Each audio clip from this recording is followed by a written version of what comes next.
코로나 재유행 상황이 아직 불안한 가운데 독감 유행 가능성이 커지고 있습니다. 방역 당국은 다음 주부터 고위험군을 대상으로 독감 예방 접종을 시작한다고 밝혔습니다.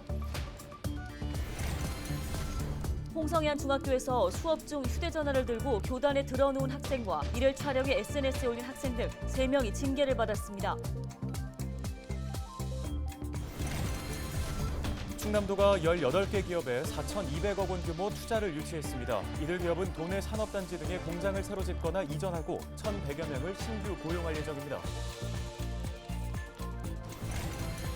새콤달콤하면서 껍질째 먹을 수 있는 국산 포도가 홍성에서 본격적으로 재배되기 시작했습니다. 샤인머스켓 같은 외국 품종에 맞서 지역 특산물로 자리 잡을 수 있을지 주목됩니다.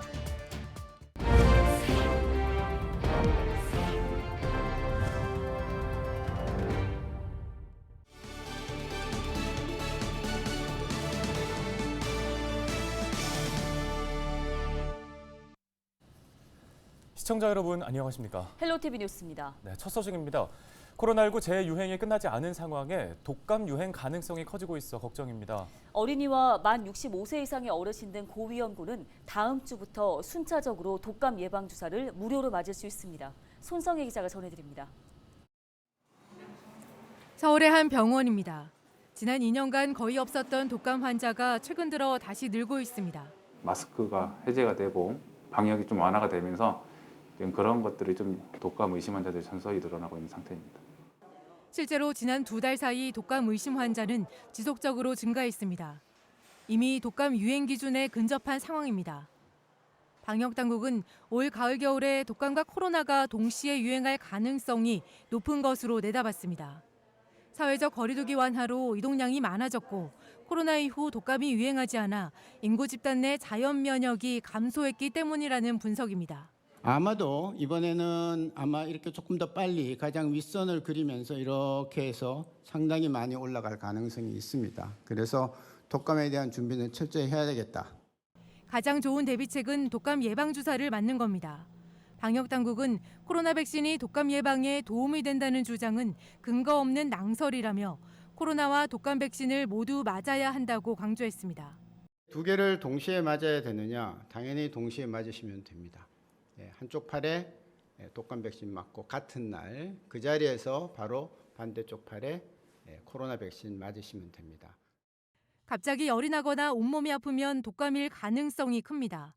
전문가들은 이런 증상이 보이면 되도록 빨리 병원을 찾아 독감 검사를 받아보라고 권고했습니다.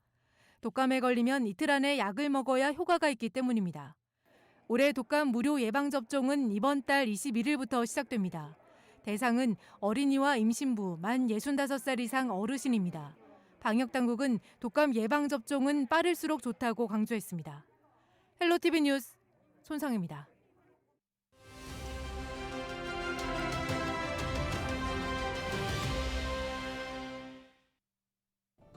(9월과 10월) 전국 각지에서 축제들이 잇따라 열리고 있습니다.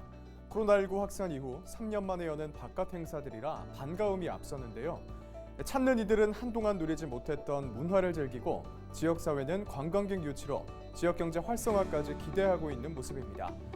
코로나19 하루 확진자가 아직 수만 명임에도 개인 방역과 공공 방역을 믿기에 가능한 일인 것 같습니다. 하지만 아직 방심할 수는 없습니다. 계절 독감이 다가오는 데다 마스크를 벗는 일이 많아 코로나19 재확산까지 동시 유행 우려가 크기 때문인데요. 정부는 곧 동시 유행 대비책을 내놓을 예정입니다. 축제 행사장과 사람들이 많은 곳에서 마스크를 쓰고 개인 방역에 신경 쓰는 일 꼭 잊지 마시기 바랍니다. 데일리 브리핑이었습니다.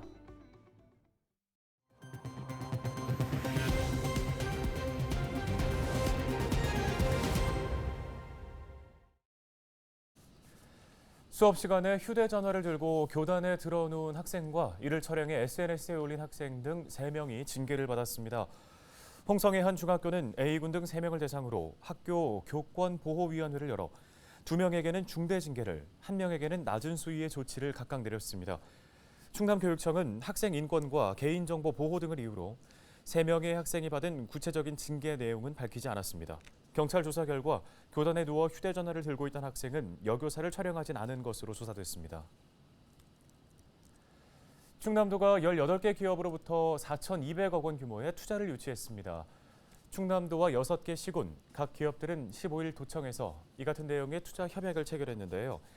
이들 기업은 도내 산업단지 등 30만 제곱미터 부지에 공장을 새롭게 짓거나 이전합니다. 신규 고용 인원은 1,100여 명인데요.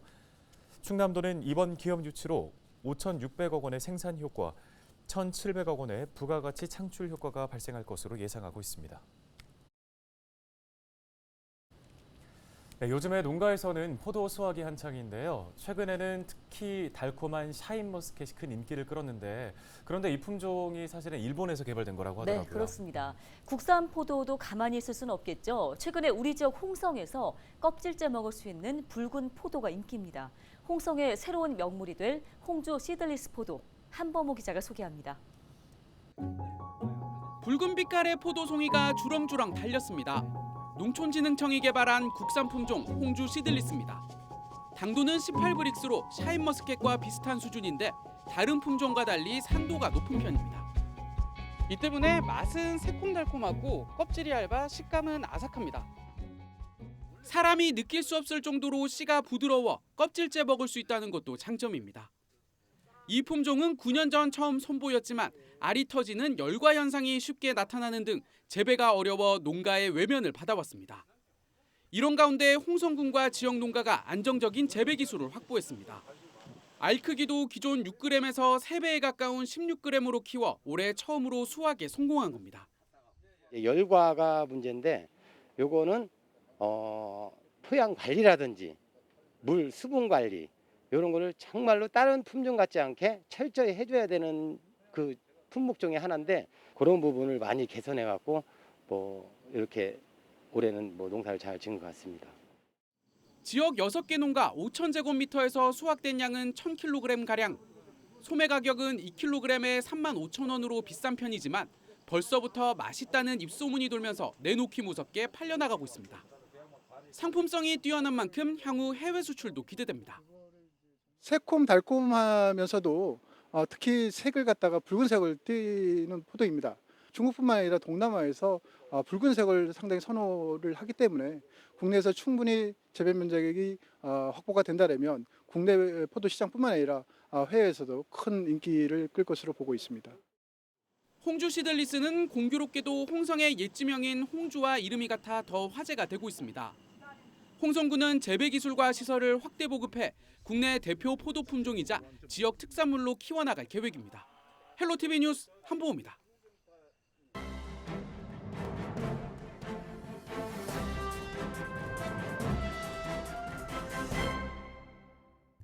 신문 브리핑입니다. 충남도와 충남교육청이 학교 무상급식비 분담 비율을 두고 갈등을 빚고 있습니다. 도는 교육청이 부담하는 인건비가 국가에서 전액 지원되고 있다는 점을 들며 식품비 분담 비율 재조정을 요구하는 반면 교육청은 현상 유지를 주장하고 있는 겁니다. 양 기관에 따르면 지난 2014년 10월 도시군 등 지자체는 식품비를, 교육청은 인건비와 운영비를 각각 분담하기로 했는데요. 분담률은 5대5로 맞췄습니다.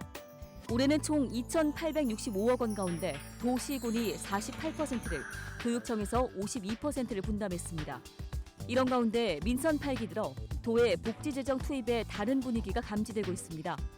실제로 백낙흠 도지사 인수위 경제산업분과 간사는 지난 6월 30일 다른 기관에서 부담해야 할 것을 충남도가 부담한 사례가 있어 조정할 필요가 있다고 주장했습니다. 무상급식 분담 비율 조정을 교육청에 요구한 것으로 해석되는데요.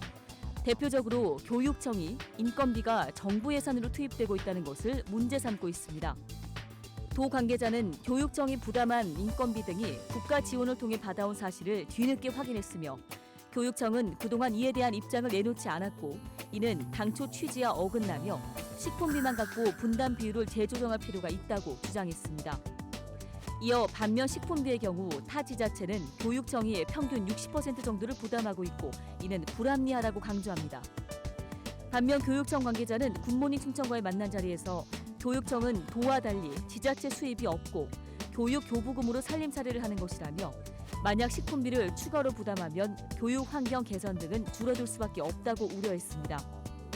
계속해서 경기 침체로 내년부터는 세수 감소가 불보듯 뻔한 상황인 만큼 교육 교부금이 줄어들 텐데 그 경우 어떻게 할 거냐며 불편한 감정을 드러냈습니다.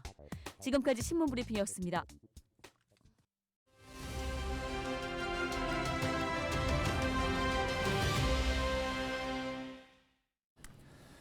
지역의 문제를 도민들의 주도로 발굴하고 또 해결하기 위한 충남 지역 문제 해결 플랫폼이 운영되고 있습니다. 네, 어떤 역할을 하게 될지 충남도 유호열 공동체 정책과장 전화 연결해 보겠습니다. 안녕하십니까? 안녕하세요. 공동체 정책과장 유호열입니다. 예, 먼저 충남 지역 문제 해결 플랫폼이 어떤 건지 궁금한데요. 이 부분에 대한 소개 부탁드립니다. 네, 충남 지역 문제 해결 플랫폼은 주민이 발굴한 지역 문제를 다양한 주체들의 협업을 통해 해결 방안을 모색하는 새로운 형태의 지역 문제 해결 시스템입니다. 현재 지자체와 공공기관, 기업, 대학, 시민사회 등 지역 문제를 해결하기 위해 42개의 기관이 참여한 추진위원회가 구성되어 운영되고 있습니다. 42개의 추진기관과 올해 실행의제로 선정된 18개 의제 실행팀이 참석한 가운데 지난 9월 14일 충남 지역 문제 해결 플랫폼 의제 실행 협약식을 개최한 바 있습니다. 네, 플랫폼을 통해서 도민들이 발굴한 의제를 원활하게 해결하기 위해서 앞으로 협력을 한다는 건데 그러면 구체적으로 어떤 의제들을 다루게 되는 건가요? 선정된 의제는 다양합니다.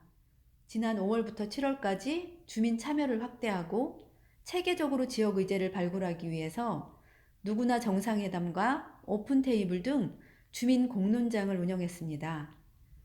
두 공론장은 15개 시군에서 120여 차례 개최되었고 700여 명의 주민과 시민사회 활동가가 참여했는데요.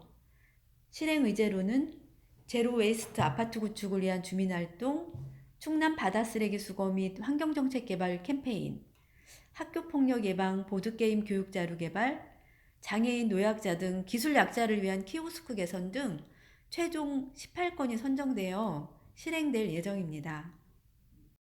네, 앞으로 어떤 방식으로 풀어나갈지가 궁금해지는데요. 이 진행 상황도 좀 앞으로 계획 함께 짚어주실까요? 지역 문제 해결은 주민 참여가 기본입니다.